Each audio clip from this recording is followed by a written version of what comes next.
All right. Hello, hello, and welcome to the latest episode of Next Gen and Lodging, which is a part of Hotel News Now, powered by CoStar.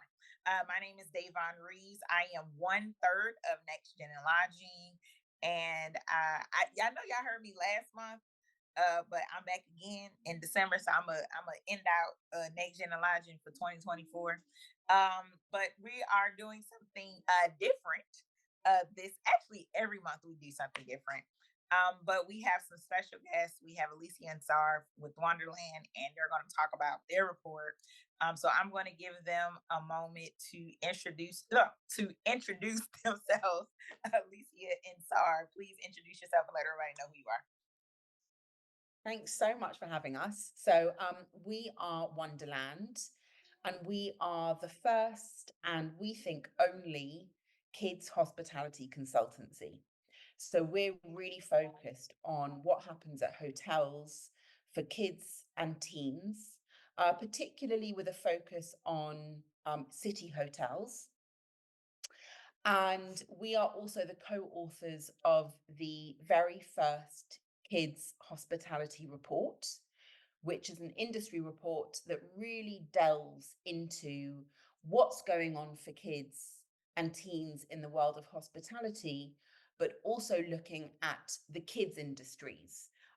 So, looking at toys and video gaming and games and entertainment, and thinking about how hotels and hospitality can borrow some tools of the trade and tricks up their sleeve, and also some of the huge market share that those industries have. So, thinking about the cross section between the hospitality industry and the kids' industries and how that can kind of feed off of each other. So that's how we got started. We come from the kids industries, so video gamings, toys, media, and we looked at hospitality, and we noticed that there's a lot that we can do. Okay, so thank you for the introduction. So before we get too much into Wonderland, let's talk about your backgrounds. Like, have you all always been in hospitality and hotels, travel?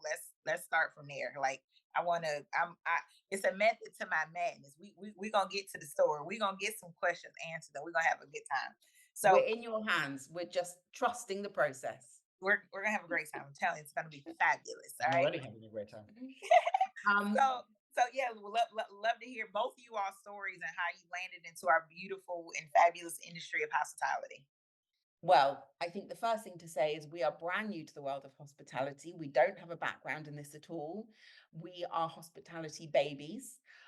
We So stayed in hotels. we stayed in hotels. Um, but actually, as Saar was saying, our background and our experience really comes from the world of kids. We're game designers, we're toy inventors, we've worked in kids publishing. So everything that we've done really has this common thread of entertaining kids, drawing out new ways that they play, that they interact, that they imagine. So that's basically what we've been doing, is kind of the play and fun side. And then relatively recently, I'd say about a year ago, we brought that lens to the world of hospitality, looking at what is going on for kids and teens. And to our surprise, we found that actually relatively little is happening. So we sort of have delved and dived into this industry very much with that expertise from kids and no experience in hospitality, which has been quite an interesting learning experience. I love it. You know what? I notice that typically when it's a disruptor, or I wouldn't even say a disruptor, or something that's just like truly innovative in the hospitality industry, it's always somebody from the outside. Right? Mm, The idea comes from, I guess, because we're just in it and you just don't think. Like I got a chance to read a lot of the information in the press release, and I was like, oh, interesting. So I'm like, not only do I have questions for the podcast, but I just have questions for my curiosity as well. And hopefully I'll grab have some takeaways for other hotel owners who are listening, or hospitality professionals or sales professionals or marketing professionals, on different ways on how we can get more business in our hotels, right? All right. So exactly, what's Wonderland? Like, what is it? How did y'all come up with the name? What does it mean? Yeah. Just to Share touch on the what tea. you You gotta tell me the tea. I should have had some. said. Um, I actually think you're right, because I think a lot of the time it takes an outsider to come into a kind of um, a kind of an industry and look at it through different eyes. And I think we've really almost thought of ourselves as going through a hotel at kids' height, kind of putting ourselves in the kids or the teenagers' shoes and navigating that world through their eyes. And I think that people who have worked in the industry for years or decades are so experienced that they might not be able to take that kind of, almost like a naive approach to entering this world for the first time, which definitely comes with challenges, but it also comes with this sort of wide-eyed innocence that we have because we're learning as we're going. Um, Mhm. the name Wonderland, I think it really came from thinking about how hotels can have little moments of magic without it being Disneyland, essentially. So, obviously, when you think about a wow experience for kids and teens that combines all of what kids love with the idea of hospitality, you think about Disney hotels. And those are magical and those are amazing, but that's not suitable for every holiday or every family or every destination. And I think we were really trying to distill the idea of not just a magical world, but a magical moment, and thinking about what we can do to bring little sprinklings of wonder and magic to a hotel stay, even in an urban destination, or even in a hotel that doesn't think of itself as predominantly family friendly. So I think, That's really informed our design methodology, thinking about hotels that they have their own style, they have their own brand, they have their own tradition and temperament. And our challenge that we kind of had to give ourselves is, how do we actually charm and greet and welcome and wow kids in a way that's, we're not installing a water slide in the lobby. We're not really creating themed rooms and having entertainers. My How do son we would have love these little that. touches? Hmm. I have a 5-year-old son. He would love a water slide in the lobby. He already I loves would the lobby. also, yes. He would love it.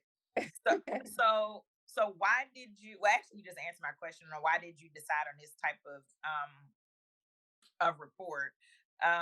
But another question that I have would be, well, I have a lot of questions, but with the report, did you focus on, because in the hospitality sector, the hotel sector, there's about 20 different hotel types. So you have like resorts, you have, like extended stay, you have like also, and typically families, including myself, when you have a group of people and you have kids, you want free breakfast, you want larger rooms because my son likes to run around in the room. So it just gives me a peace of mind if we're in a larger suite that everyone is comfortable. The resorts that has like a kids club, and so when you were putting a report in mind, was it specifically for certain types of hotels, or was it just in all Yeah. hotels in general? I think as we started this process, we sort of realized that the resorts are already doing a pretty good job of entertaining kids because they've got the resources and they've got the staff. So even though, we love to think about resorts and what they're doing, we've really focused on city hotels. And we've also really started our work looking at luxury hotels. Because we know that luxury hotels are already devoted to their guests. They're committed to creating really memorable, beautiful guest experiences. They love the idea of personalization and relationship building. So that felt like a really sensible go-to as we kind of made this first foray into the market. And what we also found out through doing the report, which we can talk more about, is surprisingly, it turns out that families are actually more inclined to go to hotels that are not resorts. So what we found in the report, and there's so much data that it's worth reading, getting into it, but 65% of families prefer to go to destinations that are not resorts. And I think, obviously there's a huge interest in resorts, and they work for lots of families for lots of reasons. But actually the draw of a city, a destination city, is so appealing for families, and particularly for teenagers who love to go to urban settings. So that's another data point that's specifically to do with teens and their so Gen Z and the younger Gen Z actually prefer urban destinations. So as we were kind of looking at the hospitality industry, which is vast, and as you said, there's 20 plus different kind of hospitality destinations or segments. And we think what we're thinking about and the way that we work has application across actually the whole industry, but we can't do everything at once. So we've started off by looking at cities, and we're looking at kind of luxury, high-end lifestyle end of the market, with a view to eventually kind of trickling that through the industry. But that's where we're starting. So, okay. So I'm just curious. Why did you start at luxury instead of more like a limited service hotel, or a limited service like a Hampton Inn, or an all suite hotel like an Embassy Suites? I'm just curious. Why would you start at the luxury? I think part of it is, we're based in London. We're Londoners, and London has one of, if not, the highest density of luxury hotels in the world. So the London hotel scene is really renowned for its excellence of service and its heritage and its history. So there's just such a wealth of beautiful, world-renowned luxury hotels. And also culturally, a lot of traditions, a lot of the way that hotels operate, and the way that they're designed, the way that they greet, and the services they provide, essentially started in London. We want to create gold standards for kids hospitality. There's no place like London. There's no place like home. Got it. Now I went to London probably over 10 years ago. Haven't been since I had my little one. Did enjoy the fish and chips. So maybe when he gets a little older, we'll go so we can get on a double decker bus. And We'll have some hotel recommendations for you. oh my gosh, And awesome! and some fish and chip recommendations. Oh, I love it. I love it. He may not eat it. He'll just eat the chips. He won't eat You can eat the chips. Yeah. But going back to the sorry, you mentioned the data points. What are some of the data points that you all discussed in the report? Did you talk about the different age groups? Did you talk about the different family sizes? Like, which family of three versus family of five versus family of, two, or family of 20, or family reunions? Like, how did you, what are just some examples of the different data points that you talk about in the report? Well, it's interesting that you mentioned a family of 20, because what we found, multi-generation travel and the skip gen travel, where grandparents and the extended families are beginning to be part of the way that family travels. And there's another interesting point, which is, these days, families also travel with their 20-year-old kids, as in, kids are no longer, it doesn't end at 18. So, it kind of, even when the kids are older or in college. Yeah, that makes sense. whether they college, whether they have a family of their own, Yeah. it kind of like, Yeah. but I think the thing that we found most fascinating in our work and drawing out of the report is actually teens are a really overlooked segment. And I think when the hospitality industry thinks about kids, they just kind of lump them all together. And actually, what a 6-year-old likes, as you'll know with your 5-year-old, is really different from what a 14-year-old likes. And most hotels, if they do something for kids, it's a teddy bear, it's a coloring book, maybe it's a tent in the room. And what does that do for a 14-year-old? You know, it's just, it doesn't make sense to give a teddy bear to someone Right. who's a tween or a teen. Yeah. And what we found overwhelmingly is that teens are getting overlooked. Uh-huh. And yet we also know that teens are incredibly influential in the family. Parents are making decisions that are really centered on their kids and on their teenagers. Uh-huh. We know that teens have their own money to spend, either it's their allowance or it's their parents' credit cards. Or they're influencers. You know, it's so All many their influencers, exactly. They're highly socially connected. So they're the ones that are posting on Instagram and Mhm. TikTok, incredibly powerful. And they're also about to become travelers in their own right. There So, you go. you know, they're a few years away from being business travelers or leisure travelers themselves. Yeah, I would dare to say that you know, they might be at the moment the most lucrative or potentially lucrative age segment in the hospitality industry, and Mhm. yet it's a, you know, they're, as far as the service, but also as far as marketing, you know, they're kind of being sidelined, even though they might become, you know, It's the most influential. it's remarkable actually how many hotels, let's say, have a bath product for an infant and yet nothing for a teenager. And the teenager is the one that can say to their parents, I want to go back to that hotel, or I love that hotel brand Right. wherever we go. So when I Right. think about loyalty, if you win over a teenager, you've won over a family, you've won over generations.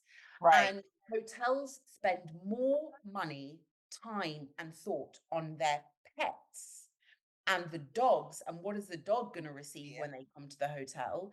And the dog has nothing to say about it. The dog isn't, you know, Folks love their dog. We got some pet lovers. folks love their dogs, but they also love their kids and their teenagers. That's true. And the teenager is the one who's in the ear saying, I want to go back to that hotel. So, you know, thinking ahead of our conversation and thinking about tips for hotels that might want to be doing something practical, if you do nothing else, think about what you're doing or not doing for someone who's 8 to 18 and try to find one thing that no one else is doing for that segment. Now, is this report, is it focused just on the hotels in London? Is it just Europe? Did I get data points you know, domestic for me in the United States? Like Yeah. where a lot of these data points are coming from Yeah. a So growth standpoint. it focuses mainly on so it's US and UK, um, and there's a bit about Europe, a bit about Asia and the Middle East, but I would say that it's equally US and UK. Yeah, we've looked at some case studies and some kind of um, spotlights at a few hotels that are actually kind of international. So around the world, we've looked at some best practice, which unfortunately does come from resort hotels because those are the hotels that are thinking most about kids. We also work with a marketing agency that specializes in kids, and they have their community of research group of 3,000 kids and 3,000 parents divided between the UK and the US. Got it. Got it. Okay. No, that's good. Now, as far as I'm only speaking from a domestic standpoint for me or from an American standpoint, United States standpoint. So post COVID, even during COVID, we lost, when I mean we, meaning the hotel industry, lost a lot of the business travelers, right? Because of COVID. And it's been hard, you know, I wouldn't say hard, but it's been a slow recovery because people aren't traveling for business, you know, meeting on Zoom, you know, or conference call, or they're just, you know, it's just really no, a lot of things are virtual, a lot of the virtual meetings. And so do you see, I mean, a lot of the hotels, they're probably pretty much finished their budget for 2025 or their marketing plans for 2025.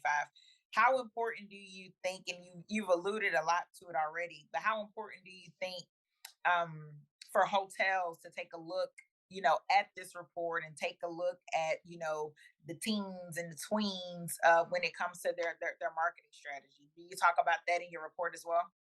Yeah, so we looked at also other reports from the industry that kind of have more of an established eye on the industry because we're kind of just starting out, and they are talking about this shift in travel preferences, about how the market is growing, and yet, for example, loyalty programs need to change because there's more of a sense that the points are transactional. Mhm. There's really kind of these shifts and recommendations where hotels kind of must look at diversifying their clientele in a way, in many different ways, and you can see that with the lifestyle brand trend and a lot of stuff that hotels are beginning to do it in order to kind of expand their revenue stream and expand their market. And it the the report makes clear that the family segment has remained consistently strong and is growing. So from that perspective alone, it is where the market is going, at least for the next decade. Yeah, I mean, I think it's one of the fastest growing segments. And it's also a segment which isn't maxed out. So, there's only so many bottles of champagne a grown up can buy. I mean, might be a lot, but, there's only so many ways that a hotel can refurbish the lobby to impress the grown ups. Mhm. And yet, kids is this wide open opportunity that has barely been explored yet. And then, Mhm. if you think about, the experience that we've got from the kids industries, the innovation, the way that they're engaging with kids, the kind of journeys that kids go on, whether it's collectibles or installments, it's just there's so many kind of powerful lessons we can learn from all these other segments that are applicable to hospitality. Mhm. And we also know that hotels are basically leaving money on the table when it comes to families. There is a willing audience there who want to spend money. They've already made a commitment to go on holiday. They are never more eager to spend money on their kids than when on holiday. And Mhm. yet hotels are not giving them the channels to spend this incremental revenue per, spend per guest per room. And we look at case studies and we look at models, and one of Disney, even though it's really far from what we're trying to achieve, but the way that they combine it, it's a destination in and of itself, but they're a media empire, and we really think that hospitality is going there. We want to create hotels where kids have their first experience, and then are loyal for 40, 50 years and bringing their own grandkids eventually. Yeah, And my son is, it's so funny how you say that. So I have a huge family. So when we have our family reunions or family meetings, it's like 100 to 200 people, right? Mm. And that's still wow. not everyone. That's only one side. That's on my mom's side. We didn't even get to the other sides, right? Like my dad's side, my dad's side. You know what I mean? We didn't get all that. So anyway, and so we would always have our reunions at Embassy Suites. Mm. That's a Hilton brand, right? So it's ingrained in our family to stay at Hilton, right? I mean, who would have thought I would have eventually owned two? And so now when we travel, we typically stay at Hilton properties because that's where I get my discount, right? Mm. And so the owner benefits, the person being the owner.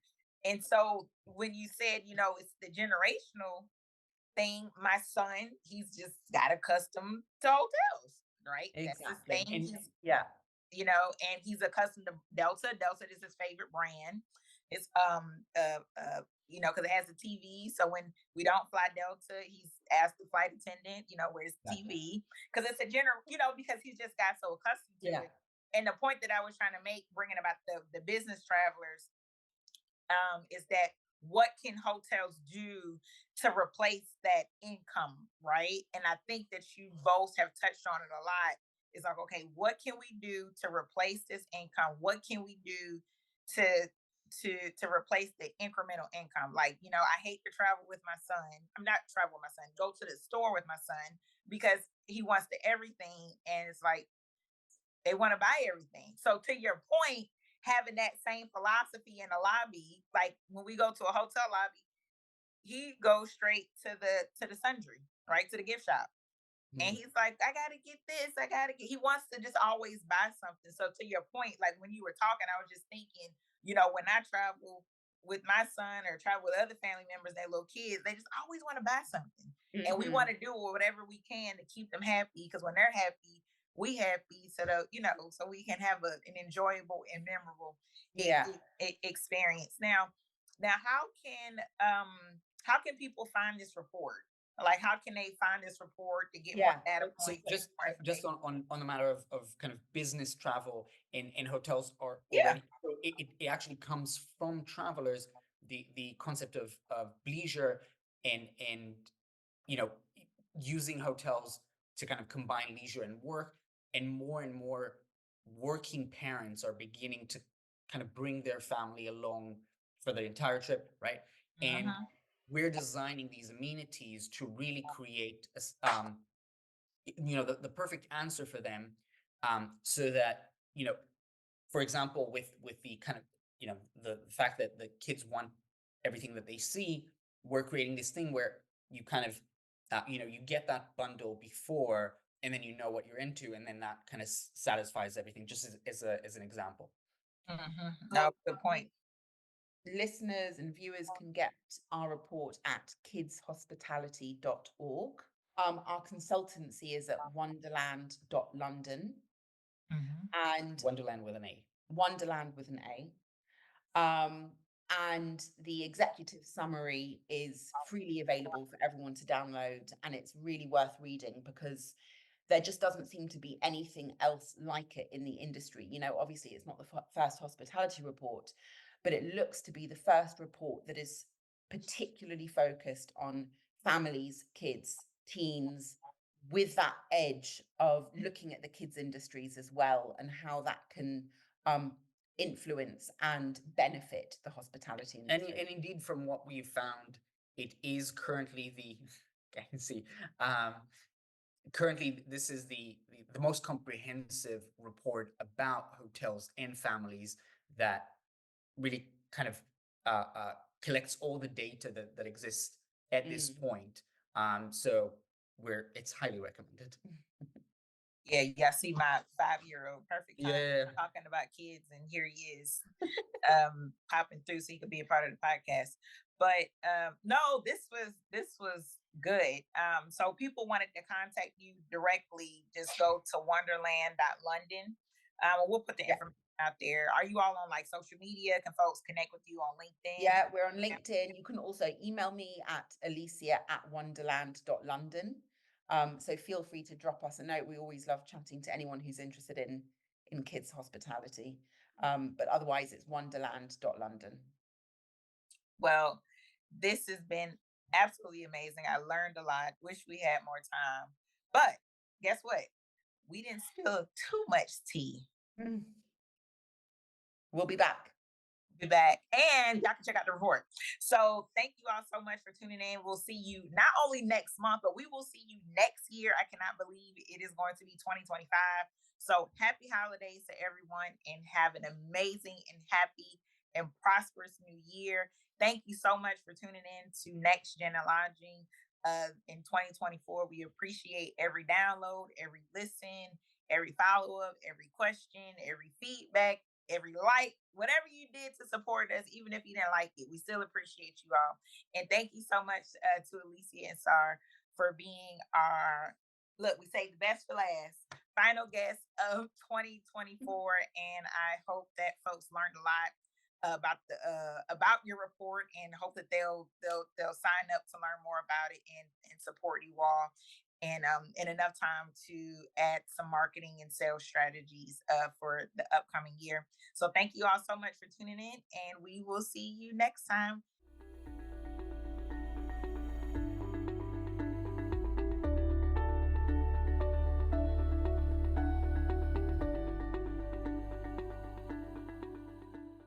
Hi, I'm STR's Isaac Colazo. And I'm co-stars Jan Freitag. And together we are the data geeks behind Tell Me More, a hospitality data podcast on the Hotel News Now podcast network. Every month, we bring you a fresh take on the latest hotel data, insights into the travel trends behind that performance, and the big picture topics you should be thinking about. And we also don't mind getting into some good-natured disagreement from time to time. Hey, when Isaac and I start talking data together, anything can happen, and it usually does. Find us on hotelnewsnow.com and subscribe to the podcast on Apple Podcasts, Spotify, or wherever you like to listen.